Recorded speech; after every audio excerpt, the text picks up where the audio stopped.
Hello again, everybody. This is Mark Gurwell, staff member of the SMA, and I'm here to present my second talk, Calibration II. And I look forward to discussing all of this with you in the discussion sessions, or also you can send me emails. I'll leave the email address up on every page so that you can get a hold of me if you have any questions that can't get answered any other way. So let me get things going. All right. So a little bit of an outline for this talk will be a little bit more of the esoteric issues around some of the gain calibrations that need to be done when doing interferometry. First, I'll discuss is sort of what makes a good gain calibrator. What properties of the sources are good? Why do we use them? And the second is there a possibility to use multiple gain calibrators to improve your calibration in some cases? Second topic I'll be covering is phase self-calibration. This is a fairly specific calibration that can be done with some sources and not others. But when you can use it, it usually has a very positive and quite striking effect on the dynamic range of imaging. I'll also discuss when you can't do self-calibration, which turns out is a fair amount of the time, but not always. And finally, on flux calibration and the use of solar system objects, and when you can't use a standard that is in the solar system, then what are the desperate alternatives that you can use? So first up, gain calibration. So for a gain calibrator, what are the properties that you look for? Well, you want something that's bright because you want it to be easy to detect in a short amount of time. You want it to be typically a point or point-like source. However, it turns out that what really matters is that you know the structure of it extremely well, though being a point source helps even beyond that. And it also is important that it has a very well-known position. You'd like it to be close to your target field, and we'll get into what close means in a little bit. You'd like it to also maintain its structure and brightness throughout your observation, because if it's changing, that makes it much more difficult for you to use it as a calibrator. So when we're talking about bright calibrators, we're typically talking about, as I talked about in talk one, point-like sources, which are typically blazars, which are essentially the non-thermal emission coming from the very center of the distant radio galaxies. These tend to have incredibly high brightness temperatures if you can resolve them. In the millimeter and submillimeter with the SMA, we don't actually resolve these objects. So the brightness that we measure is spread out over a much larger size, or apparently spread out over a much larger size. So the measured brightness temperatures are not huge, but the absolute flux densities are, pretty strong. They're measured in usually a few to 10 Janskis, which is quite bright at these frequencies. So one question is, how bright is bright? And these are a couple of plots from the famous Tonson, Moran, and Swenson series of books on radio astronomy techniques. This is from the 3rd edition, and it shows essentially what the expected distribution of amplitude on the left and phase on the right when you're measuring the complex visibility as a function of the signal to noise. So if the signal to noise is 0 or essentially 1, then the amplitude will have a peak expectation that is actually greater than 1. In fact, if the signal to noise is 0, the expectation of the amplitude is significantly greater than 1 as a function of the actual noise level. Likewise, in phase, even if you have a signal to noise of 0, you should have a 0 bias phase. It should be randomly distributed between plus or minus pi. If the signal to noise is 1, you get a very broad peak around a phase of 0. As the signal to noise increases, the expectation and amplitude does get closer and closer to the peak value of the expectation gets closer and closer to the actual amplitude, independent of noise, but is a fairly broadly distributed, plus or minus more than a sigma. In phase, it tends to group much more quickly. In that sense, phase gives you a little bit more information at low signal to noise than amplitude does. So you want the signal to noise to determine the phase and the amplitude of a calibrator to some required precision, and you would need to do it in some reasonable amount of time.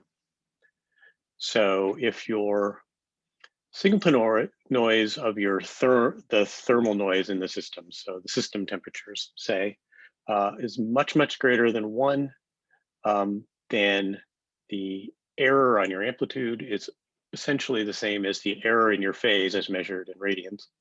And it's essentially 1 over the signal to noise ratio. So as the signal to noise ratio goes up, your errors go down in both amplitude and phase. So how bright is bright? Well, let's work the numbers. So this is the noise equation for an interferometer, where S is the RMS noise in Janskis, say. On the right, this is the Boltzmann constant 2K. The T-cis is the TS value here. At the bottom, A is the area of one of the dishes in the SMA case. The area is about 28 and a quarter square meters. The eta sub A is the aperture efficiency of the dish, and for the SMA working number in the sort of 1.3 to 1 millimeter band is around 75% aperture efficiency. Then you have parameters associated with bandwidth and integration time. Delta V is the IF bandwidth. In this case, for the SMA now, you have a 12 gigahertz IF. And let's assume that the time is around 1 minute. We want to go off to a calibrator for a minute and then come back. And then the final thing is that the RMS in your measurement, if you combine multiple baselines, will of course go down relative to one baseline in the presence of Gaussian noise, like we expect for an interferometer in this case. So if you have n number of antennas, then the noise will go as roughly as the 1 over the number of antennas, or the square root of the number of baselines in some sense. But if we want to be able to do calibration, we want to just do it on a baseline basis, just for illustration here, then we want to have just 2 antennas. We're going to work on our 2-element interferometer and just figure out what sort of noise level we'd expect in a 60-second integration. A typical single sideband system temperature in moderate weather at the SMA is about 300 Kelvin. So if you put all of these values into the equation, you get 33 millijanskis. So the RMS value, so 1 sigma in 1 minute on 1 baseline in the pseudo-continuum over 12 gigahertz is about 33 millijanskis. So if you need signal to noise of 10 or say 20 in 60 seconds when you're looking at a calibrator, then you would need to have a calibrator that is 330 or 660 millijanskis. Now, there are a lot of 330 millijansky calibrators in the sky, and there are a decent amount of 660 millijansky sources in the sky. When the SMA originally started, our system temperatures were significantly higher and our bandwidth was much lower. And so these values were going to be more like maybe for a signal to noise 10, we'd need a 1.5 Jansky source to do it in 60 seconds. So it was much harder to use the SMA in the past when our continuum sensitivity was less than it is now. Here's an example of the Calibrator Sky Coverage. This was, I think this was taken with data through the beginning of March of this year. All of the black dots represent bright calibrators, blazars, that are less than 1 Jansky. And you can see there are a lot of them in the sky.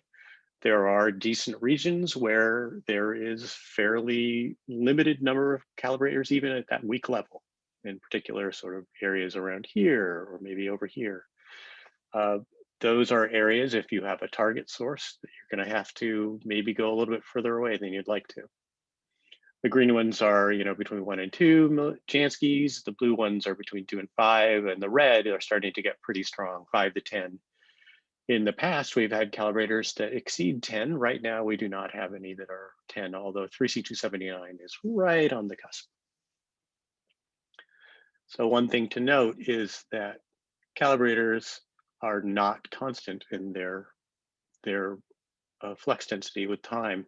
They vary quite a lot. Some are very much more than others. Blazars in particular tend to have very, very significant swings. Factors of 10 are not unusual. The time scales for them are variable, few weeks, 2 months, years even, and I'll talk about that a little bit more in a sec. But here's what the sky coverage looked like in 2011, so 10 years ago. And as you move through time, you can see how some of them go in and out. The idea here is that these calibrators cannot be trusted.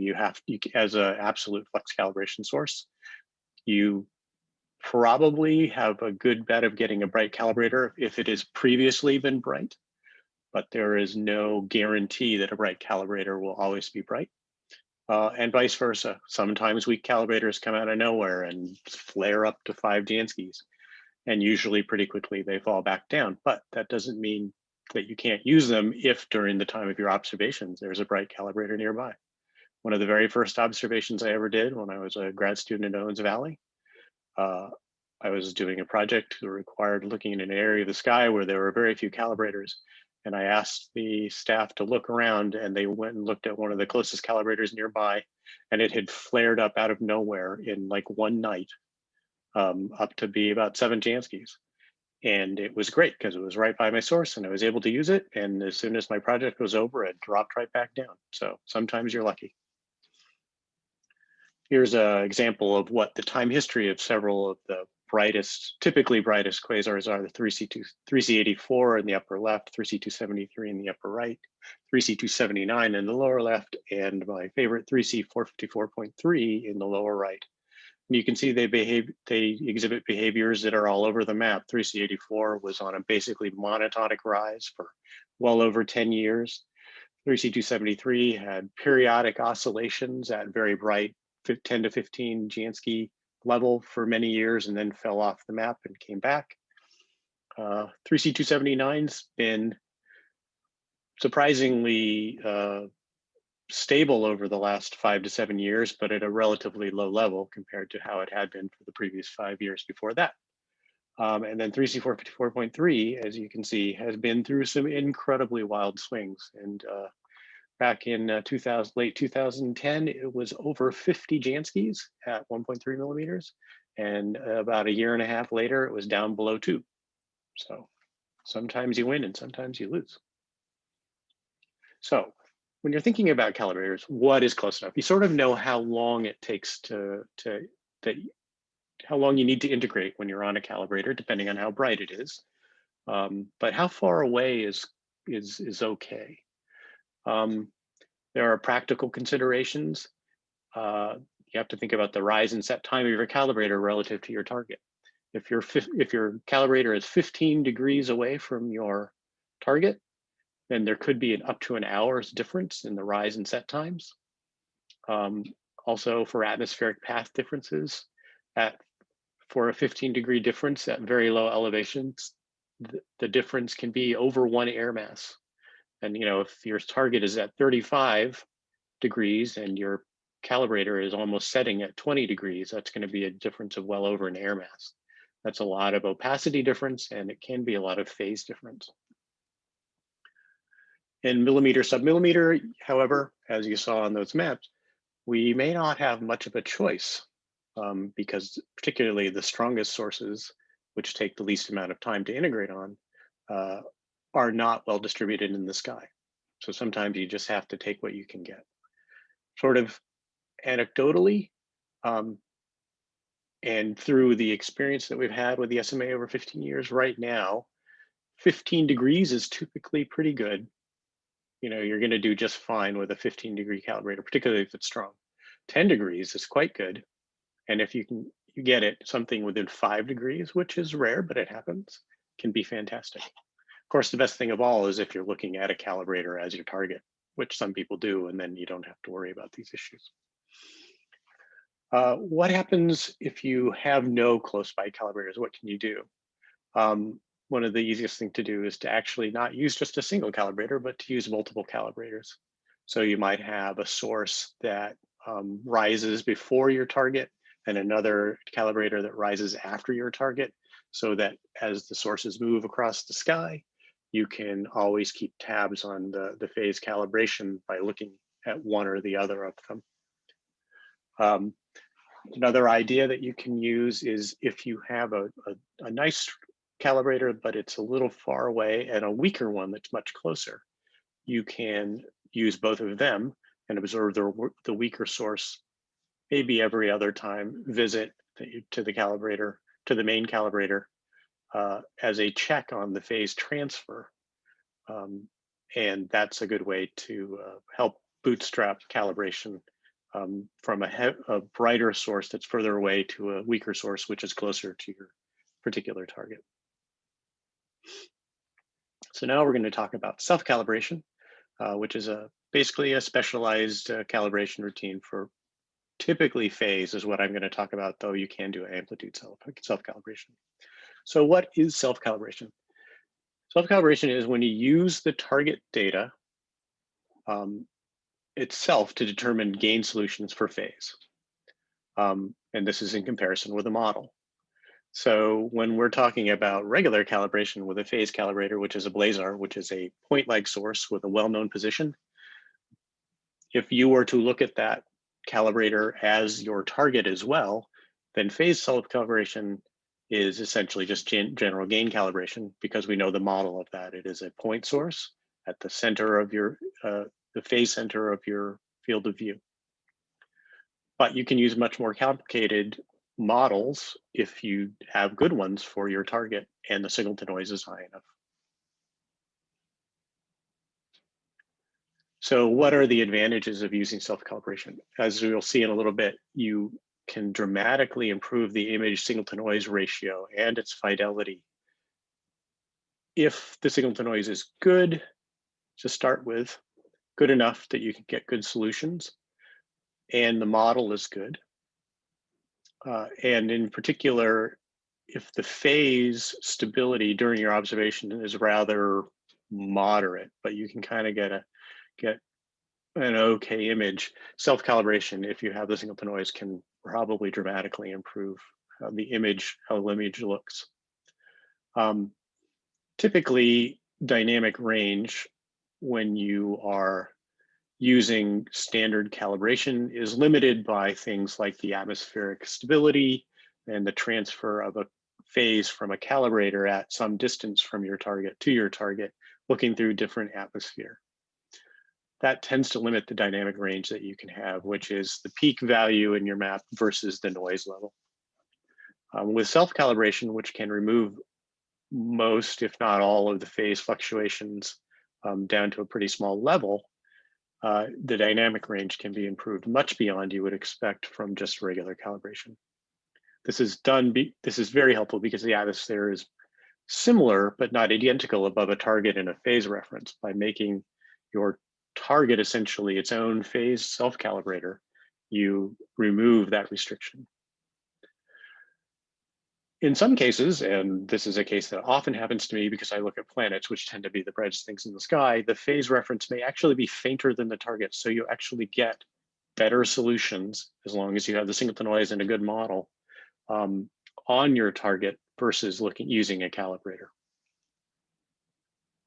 So here's an example. Now, this is an ALMA example, which has been published in some of their online descriptions of data reduction. And in the, let's see, so the upper left is the original phase referenced map of a target.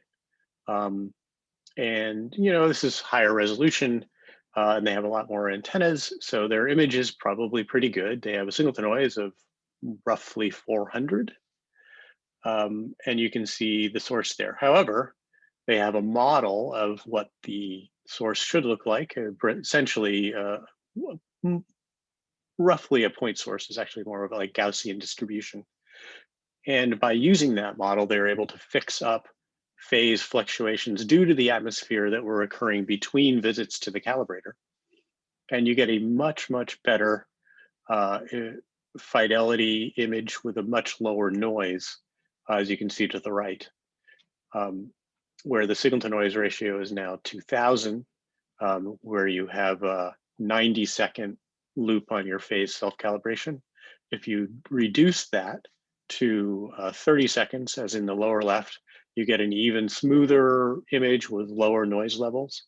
And to the right, they've actually pushed it just to every single scan, which is just a few seconds, I think. And they've got a signal to noise ratio of about 3000. So you've gone from 400 to 3000. Your image is much more believable and reliable, at least in terms of its structure, if not its absolute flux. The SMA, of course, can also do phase self-calibration, and here's an example of some observations that I did with the SMA, looking at Saturn's moon Titan, just a year and a half ago, I guess. And on the left was the image that I got in the pseudo-continuum of Titan before I applied self-calibration, and the dynamic range is just 20 in this case, and very extended at the SMA. We're very sensitive to atmospheric fluctuations. And in addition, I knew I was going to phase self-calibrate Titan, so I didn't observe a calibrator that often. I would have probably observed much more often if I knew that I would not be able to self-calibrate. But self-calibration, you can see, improved the dynamic range when I applied it on the right. I get a much cleaner disk with a much reduced background noise level, and I've increased the dynamic range by over a factor of 10. So what are the caveats of using self-calibration? So self-calibration relies on a model, and that model relies also not just on the structure, but also the position in the sky, at least the position in the sky relative to what you called the phase center when you originally did the observations. So when you use phase self-calibration, you essentially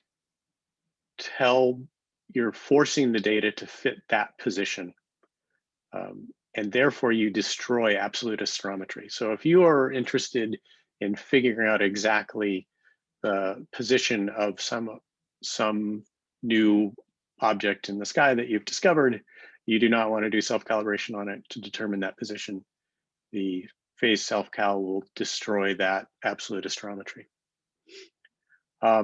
It typically requires the target strength to be strong enough for very good detection in a short enough time to remove the atmospheric fluctuations. Now, atmospheric fluctuations occur on a variety of timescales. The smaller fluctuations occur on the shortest timescales, and the biggest fluctuations on the longest timescales, but there's a variety in between and they vary with time. So you can only do as good as you can do. If you have to average over time, just to get signal to noise on your target because it's weak, and that time is much longer than the atmospheric fluctuation timescale, or the significant atmospheric fluctuation timescale, then you're just going to end up decorrelating the signal of your source when you try and do phase self-calibration. You won't actually improve anything. The other issues are that the model must be very accurate, and/or the number of baselines that you have to work with must be large. The SMA is a relatively small number array with only 8 antennas, which is, gives you 28 baselines at any instance of time. But it turns out that that's a little bit light if you do not have a really good model. Sometimes you can use just an initial image created with say ALMA, which has many more antennas, and use that as your initial model, and it will sort of iterate its way to a really good solution, except for the astrometry part. 8 antennas is a little light. You probably want more like 12 to 15 to really sort of be very confident in your gain solutions, except in the case when you have a really good model, like the point source model or planets, where we have really good ideas of what the structure is like. So the final topic I'm going to mention tonight is flux calibration. And because it involves solar system objects, I'm all excited about that. This is a picture of your Neptune, sorry. No, sorry, Uranus. Uranus is the one tipped on its side. On the left is an HST image, and on the right is an SMA image showing the thermal emission. This was done in 2008, I think. So why are solar system sources good? Well, first off, they tend to be really bright. I mean, we're talking about calibrators, phase calibrators that are, hopefully they're 5 Jansky's or 2 Jansky's or something like that. Venus or Jupiter or Saturn, the flux density of those objects are measured in thousands, sometimes tens of thousands, depending on exactly how large and what frequency you're observing at. And that's just in the millimeter, submillimeter. The downside of that is that they have very high fluxes, but their brightness temperatures are actually not super high. They're just a few hundred Kelvin at most, which means that the reason they're so bright is because they're so big. And this is the visibility model you'd expect for just thinking about a uniform disk, which a planet approximates. It's got a single brightness temperature and a certain radius, apparent radius on the sky. And as a function of the baseline length, which is given at the bottom, u squared plus v squared is the baseline length multiplied times the apparent radius of the disk. You can see that the visibility on very short baselines is near 1, but it very quickly falls down and it actually crosses below 0, and you get phase flips, and then it sort of oscillates back and forth with a slowly decaying amplitude as you go to longer and longer baselines. This means that on very short baselines relative to the half width of that Bessel function, you get very strong high amounts of flux density measured, correlated across the antennas. As the baselines increase, however, the flux density rapidly drops. So calibrators for flux density really are best when they're not resolved very much. So what you'd like is, to have the baselines be sort of within that first crossing of the 0 spacing. So you'd like to be where these arrows are. You'd like to be measuring the flux sort of in this range between 0 baseline length and out to the first null, somewhere inside of that. So what is the minimum usable baseline length if you're at 1 millimeter of wavelength? And depends on the object. So Jupiter at 40 arc seconds means that 0 crossing of the Bessel function occurs at a baseline of 4 meters. Now the SMA antennas are 6 meters, which means I cannot actually even get them close enough together to make a measurement of a good measurement of the flux density of Jupiter. Mars is, out position can get up to 25 arc seconds, which has a minimum baseline of 7 meters. Saturn is similarly large. It can be, 20 arc seconds, 18 arc seconds. So its minimum baseline is more like, 10 meters. These are all very close. And for most of the SMA configurations, the baselines are significantly longer than that. So that is why the SMA has gone, and most millimeter interferometers in general have gone to smaller objects, solar system objects. There's Uranus, there's Neptune. They are sort of the classic solar system calibrators in the millimeter. Turns out that there are moons of the Jovian moons, Ganymede in particular, Callisto, and also Titan, Saturn's moon, that tend to be a little bit better. They're warm enough, they have enough flux. The flux densities are, measured between 1 and say 70 Janskis for Uranus at around 1.1 millimeter.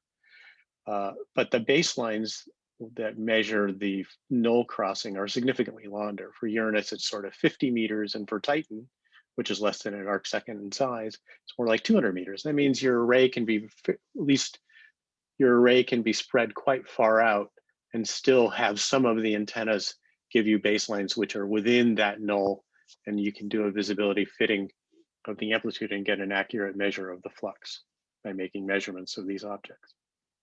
A couple things you need to be careful for with using solar system objects is that they often have spectral features, sometimes that aren't well known. Neptune has very deep and broad CO lines. This is the CO2 to 1 transition and the CO3 to 2 transition. Titan, which is my favorite flux calibrator object and possibly my favorite solar system object, has lots and lots of spectral lines, but in between these spectral lines is a relatively flat and well-known spectrum. But you do have to be careful when you're near these. And these are like, let's see, that's HCN. This is CO, that's HCN. This is CO, that's HCN, and so on. So obviously, we always recommend getting a solar system object. I recommend observing a solar system object as your target because that's fun. But let's say you're looking at something that isn't a solar system object, and let's imagine that even worse, there is no flux calibrator source available at the time of your observations, or something happened, like the weather got really bad, and during the time your observations were made, the flux calibration part was corrupted by really bad atmospheric phase. So what can you do? Well, as we talked about in the first of my talks, you can use the TSYS calibration to put your data on a rough flux scale in Janskis. It turns out that you can probably get within 15 to 30% just by applying the system temperature calibration. As the SMA bandwidths get wider and wider, this becomes a little less accurate because the atmospheric absorption tends to be non-uniform across most of the bands, particularly at the 870 micron band, or around 345 gigahertz. But still, the TSYS calibration can be used to get you, approximate flux density. And if you don't really care what the flux density is to within a factor of 2, you probably shouldn't worry too much about a flux calibration if you can't get it. Obviously, you should try and get it if you can, but if you haven't got it, it might be good enough for your purposes. Another thing you can do is check if one of the calibrators, either your gain or passband calibrator sources, were recently measured by me in, say, the past month or 2 months, or maybe even last week. 3C84, which is a common source, or 3C279 or 3C454.3 are often used as bandpass calibrators for nearly every track for certain LST ranges, which means somebody probably had an observation and I probably calibrated it. So there might be a measurement at or near your frequency within a week to a month of your observations, and that may be good enough for you to improve upon the TSYS calibration in order to make the flux density of your data more consistent with perhaps previous observations, or if it's a new object, to be good enough for your purposes. Once again, the flux calibrator, use of these calibrators is dangerous in the sense that they can't be relied on for their flux. But as I said, we do make measurements of a lot of these very bright ones very often. The measurement history here is quite bright, and it tends to be limited only when the object is within our solar avoidance zone, which happens, once a year. There will be little gaps, but other than that, we have pretty good coverage on most of these guys and can therefore provide at least an estimate of the flux around your observations if you can't get it from your own data. Okay, so that brings me to the end of my second talk on calibrations. If you have further calibrations, again, I'm planning to attend at least some of the discussion sections. Hopefully I can make it to all of them, and you can talk to me then. I'd also be happy to field any questions you have via email. Here's my email address. Also, we just had an SMA call for proposals, and I know that several people did apply, and that's great, but we have them every 6 months. So if you ever have any questions about proposals in general, please call or email the SMA propose at cfa.harvard.edu email address, and somebody will be with you shortly to answer your questions. All right, with that, I'd like to say thank you for listening, and I will talk with you soon. Thanks.